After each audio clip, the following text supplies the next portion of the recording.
leading up to it, I mean, we knew we were going to get some rain. I think for everybody here in this area, it was a surprise that we got probably, 9, 10 inches in some spots. I mean, it was record rainfall, but going into it, we, had aerated, we held off on overseeding and fertilizer, knowing we get some extensive rainfall. But for us, I think the week before was like Henri, that other storm that came up, and that was kind of the similar setup. So we were just thinking that a couple inches, and then we'll just postpone things a day or two. So that was kind of our mindset. And then I think as we got into that night, you could just see we were just sitting in this just nonstop band of heavy rain. And, our operations guy who does the video cameras for security and everything else, he was able to look at the ballpark that night. And we saw by maybe 10 o'clock, we had already flooded once.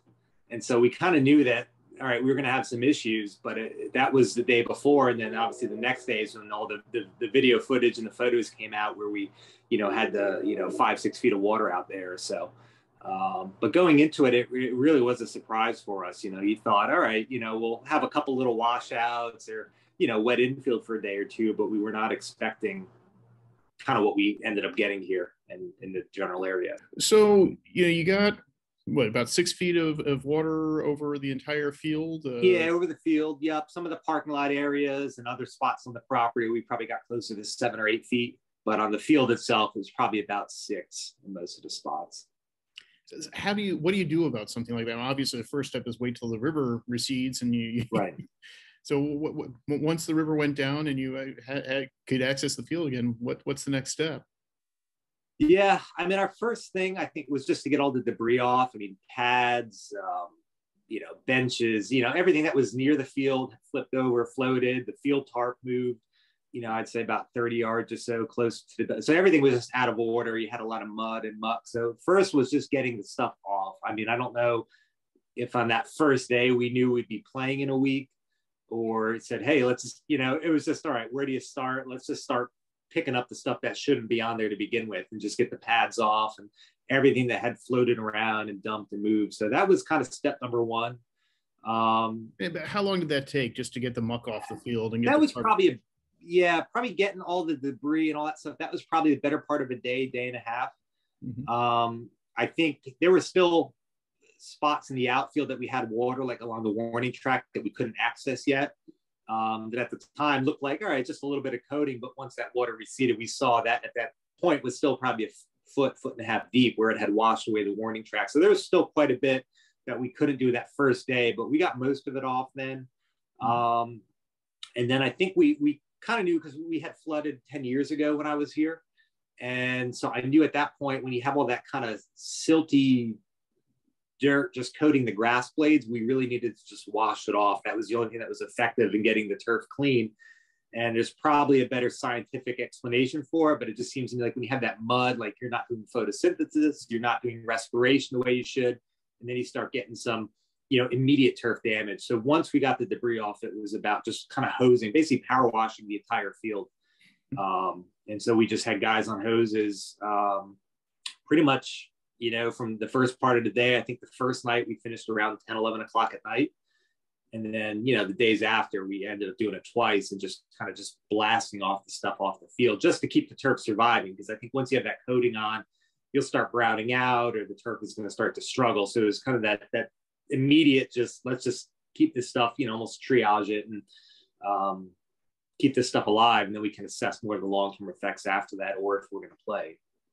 So, I mean, you already have waterlogged turf, and then you're putting more water on it. Is that a concern? I mean, is it just the least bad option at that point? It's kind of the least bad option.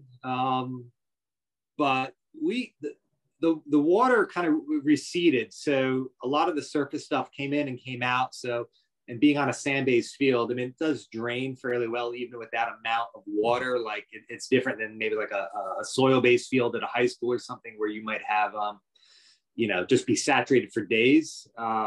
So it wasn't as much a concern. I mean, we did have areas that were squishier than normal, where we hosed off, and like the next day it was, as we're driving to get more debris off the field, it was like, these areas, it almost feels like it just downpoured.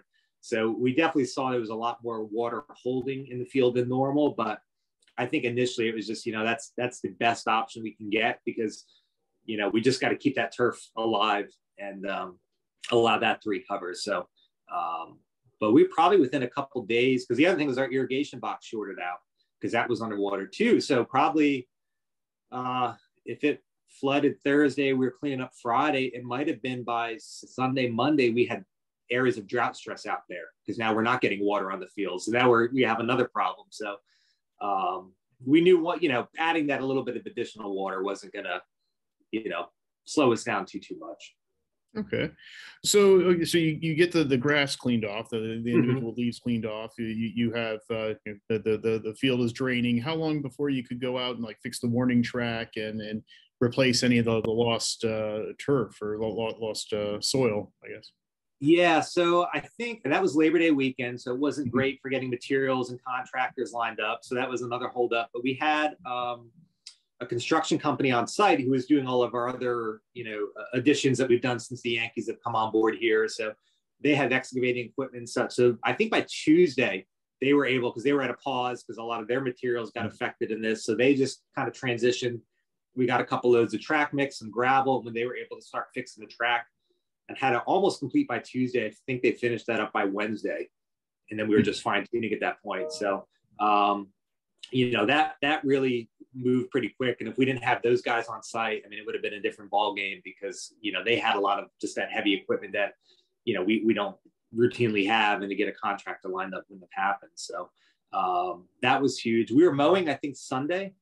I think that Sunday we had mowed. So it was pretty quick that we were able to get, some normalcy back. And I think we had the mounds and the bullpens. The guys came in on Labor Day that Monday, and we had most of that put in place. So really by Tuesday, that it was just the track was the big field holdup. I mean, there was still a lot with the pads and the wall to get reconstructed in places, but from a field standpoint, it was down to the warning track, basically in the outfield. Foul pole to foul pole was our big last piece that had to get put together there. So what, about 10 days from storm to having a playable field again? Or? Yeah, if it flooded that, whatever the day that was on that Thursday, we played that following Friday night. All right, great. Well, just the last question for you here is: there anyone else in this in your field runs into this situation? You come in from a weekend and see that your field's underwater. What's the number one piece of advice you would give them? I think the best thing, and I say it, because every flood's going to be different. I think I saw somebody in the Midwest, Andy Oman, flooded this year and lost a lot of grass because I think it stayed a lot longer than we did. But to me, the biggest thing is just start somewhere, call people who have been through it. Progress is kind of contagious, we find, in doing this. I mean, we didn't know that first day that we'd be playing in that week or getting the attention we got and all that stuff. But I think just starting small and just doing what you can, and it kind of builds upon itself. But that would be the best thing I could say. I mean, every storm's going to be different. So it'd be naive of me to tell somebody, hey, wash off your grass, everything's going to be okay. But I think really just start with the small things. It will get better. And I think just, find smart people. We had a lot of good contacts and people we've been able to reach out to pick their brains on how to get through this. And that was huge for us. So it's definitely not something that, we got through on our own, but it was with a lot of other people that we were able to work the phones immediately and just get other opinions on. Well, thanks so much for your time today. I appreciate it. And congratulations on getting back to where you were so quickly. Thank you. And good luck for the rest of the season and into the off season. So hopefully you'll have some time to recover and plan for next year. Appreciate it. Thank you very much.